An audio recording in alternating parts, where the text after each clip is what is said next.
wondering if it was okay if I just move in for a little bit. I'm really just going through some things and I just need a little bit of support. And I'm like, what are you gonna say to your mom?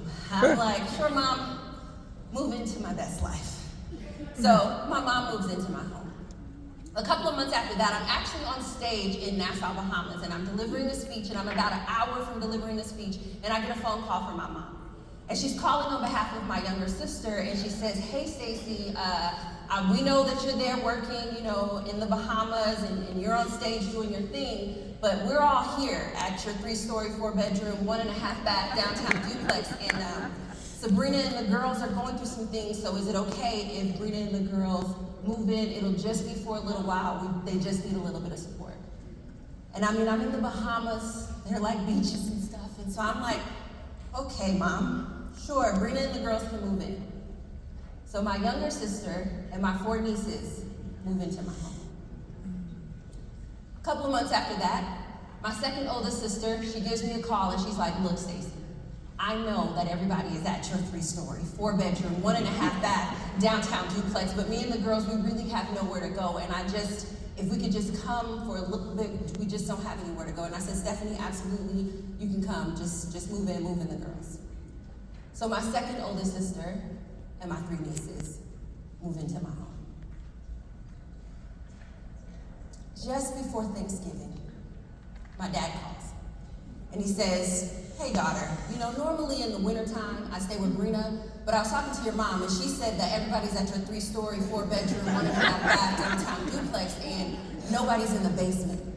So Dad was just wondering if it was okay if I just moved in for a little bit, just until, things got situated. And I said, Dad, I was just really trying to live my best life.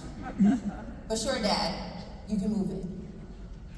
Needless to say, I did not live my best stress-free life that year. As a matter of fact, I went on to experience some of the deepest stress of my entire life because within a 9-month window, my entire immediate family moved into my home.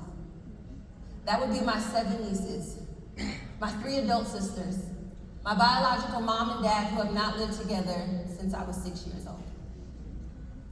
It was a stressful time, and during that time, I don't know if your family is anything like my family, but when people were starting to move in with all of their things, I began to take on the responsibility for their mental and financial and emotional problems. And I just thought, if I could just control some of the chaos that was going on in my sister's life, if I could get my nieces to follow the chore chart, if I could get my son to use the downstairs bathroom, if I could get my mom and my dad, if I could just control some of the chaos that was going on in my home, then maybe things would be okay. Maybe things would be able to rebound. Maybe everybody would be able to come out of their crisis and get back to their life.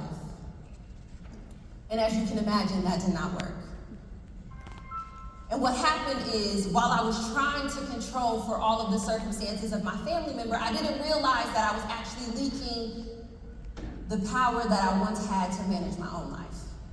The power that I once had to build a successful company, the power that I once had to parent my own child, the power that I once had to take care of myself, the power that I once had to just be happy. I was leaking that power, and things got to a boiling point, and when they got to that boiling point, I really had to sit down with myself and ask myself the question, was I going to continue to try to control for the chaos and all of these circumstances that were outside of my control? Or was I going to set that control down and pick up power?